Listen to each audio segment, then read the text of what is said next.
నమస్తే. ఇప్పుడు వృశ్చిక రాశి వారు. వృశ్చిక రాశిలో విశాఖ 4వ పాదము, అనురాధ 2, 3, 4 పాదాలు, జ్యేష్ఠ 1, 2, 3, 4 పాదాలు. వారికి ఆదాయ వ్యయాలు రాజపూజ్యాలు. ఆదాయం 8 గాను, వ్యయం 14 గాను, రాజపూజ్యం 4 గాను, అవమానం 5 గాను సూచించారు. కందాయ ఫలాలు విశాఖ వారికి 7, 1, 0, అనురాధ 2, 3, 3, జ్యేష్ఠ 5, 0, 1 గాను చెప్పడం జరిగింది. 6వ ఇంట్లో కుజుడు, 7లో రవి, బుధ, శుక్రుల సంచారం వలన ఆ సమయంలో కొంచెం మీకు విచారాలు, మనస్తాపాలు కలుగుతాయి. అంటే మనసు ఒడిదుడుకులు కలిగి ఉంటుంది. ప్రభుత్వంతో ఇబ్బందులు కలుగుతాయి. అంటే ప్రభుత్వ పనులు కాకపోవడము, దానివల్ల కొంచెం ఇబ్బందులు కలిగేటట్టుగా ఉంది.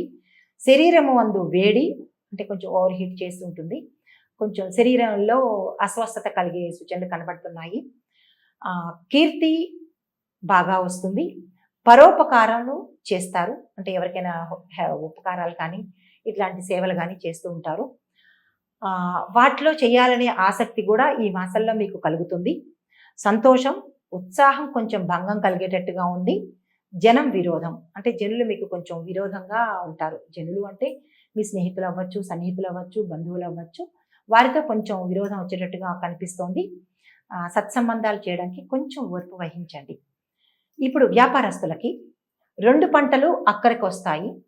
1, 2 పంటలు కూడా మీ చేతికి అందుబాటులో వస్తాయి.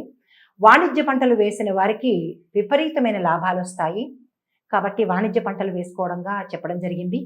పండ్ల తోటలు, నర్సరీ వారికి కూడా గతంలో లాగానే, గతం కన్నా ఎక్కువగా లాభాలు గోచరిస్తున్నాయి. ఉద్యోగస్తులకు శ్రమ తగ్గిన ఫలితం ఉంటుంది. పర్మనెంట్ అవుతుంది. మీరు ఇప్పుడు ఏ కేడర్లో ఉన్నారో, ఏ స్థానాల్లో ఉన్నారో ఆయా స్థానాలు మీకు పర్మనెంట్ అయిపోతాయి. ఇంకా అంటే ప్రొబేషనరీ పీరియడ్స్ కానీ, లేదా 1 month 2 months చూడాలి కానీ అట్లా ఉండదు. మీరున్న స్థానాల్లో మాత్రం మీకు పర్మనెంట్ అయిపోయినట్టుగా మీకు అగ్రిమెంట్లు అవుతాయి అన్నమాట. అధిక ఆదాయం పెరుగుతుంది.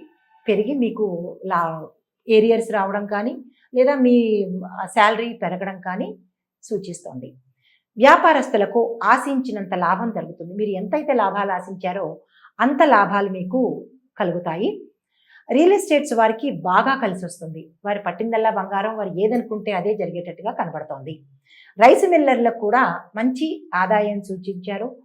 వారికి ఏదైతే ఇంకా వారు అనుకున్న దానికన్నా ఎక్కువగా వారికి పెట్టుబడులు రావడం కానీ, లేదా ఉత్పత్తి పెరగడం కానీ, లాభాలు రావడం కానీ జరుగుతుంది. రాజకీయం వారికి మంచి గుర్తింపు పొందుతారు. శత్రువులు అనుకున్న వాళ్ళు కూడా మీకు మిత్రులుగా మారిపోతారు.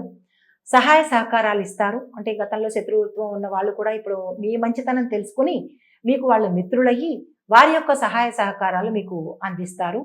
ఏదైనా పదవి కూడా వస్తుంది. ఇప్పుడు మీకు పదవి లేకపోతే మిత్రుల ద్వారా మీకు పదవి వస్తుంది. ఆ పదవిలో శాశ్వతమైన స్థానం ఉంటుంది. విద్యార్థులకు గత నెలలో కన్నా ఇప్పుడు జ్ఞాపక శక్తి పెరుగుతుంది.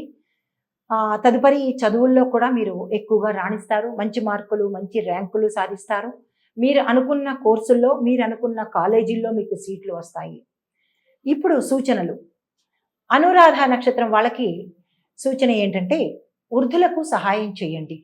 వృద్ధాశ్రమంలో కానీ ఎక్కడైనా బయట వృద్ధులు కనిపిస్తే వారిని విసుక్కోకుండా వారికి మీకు తోచిన సహాయం కానీ చెయ్యండి.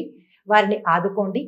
శనివారం రోజు ప్రత్యేకించి ప్రతి శనివారం రోజు రావి చెట్టు చుట్టూ 19 ప్రదక్షిణాలు చేయండి. మర్చిపోకుండా ప్రతి శనివారము రావి చెట్టు చుట్టూ 19 ప్రదక్షిణాలు ఓం శనేశ్వరాయ నమః అని అనుకుంటూ 19 చాలు. సాయంత్రం వేళ కానీ, ఉదయం వేళ కానీ 19 ప్రదక్షిణాలు చేయవలసిందిగా సూచించడం జరిగింది. చేస్తే మీకు ఆటంకాలు లేకుండా ఉంటుంది. జ్యేష్ఠ నక్షత్రం వారు గడ్డి మీద నడవాలి. మీరు ప్రత్యేకంగా గుర్తుపెట్టుకొని ఒక 10 నిమిషాలు మీ ఎంత సమయం కేటాయించుకుంటారో ప్రతిరోజు మీరు గడ్డి మీద ఉత్తి పాదాలతో నడవడంగా సూచించడం జరిగింది. ఈ సూచన తప్పనిసరిగా పాటిస్తే మీకున్న ఒడిదుడుకులు తగ్గుతాయి. ఇది పెద్ద కష్టమైంది ఏమీ కాదు. ఈ సూచనని మీరు ప్రముఖంగా స్వీకరించి గడ్డిలో ప్రతిరోజు 30 రోజులే కదండి, 30 రోజులు గడ్డిలో సాయంత్రం పూట కానీ, ఉదయం పూట కానీ నడవండి. కొద్ది నిమిషాలు చాలు. చెట్లకు నీరు పోయండి. మీ ఇంట్లో చెట్లు కానీ, లేదా వీధిలో చెట్లకు కానీ కొంచెం నీళ్లు పోస్తే మీరు అనుకున్న పనులన్నీ చేయగలుగుతారు. ఏవైనా అడ్డంకులు ఆటంకాలు ఉంటే తొలగిపోతాయి. నమస్తే.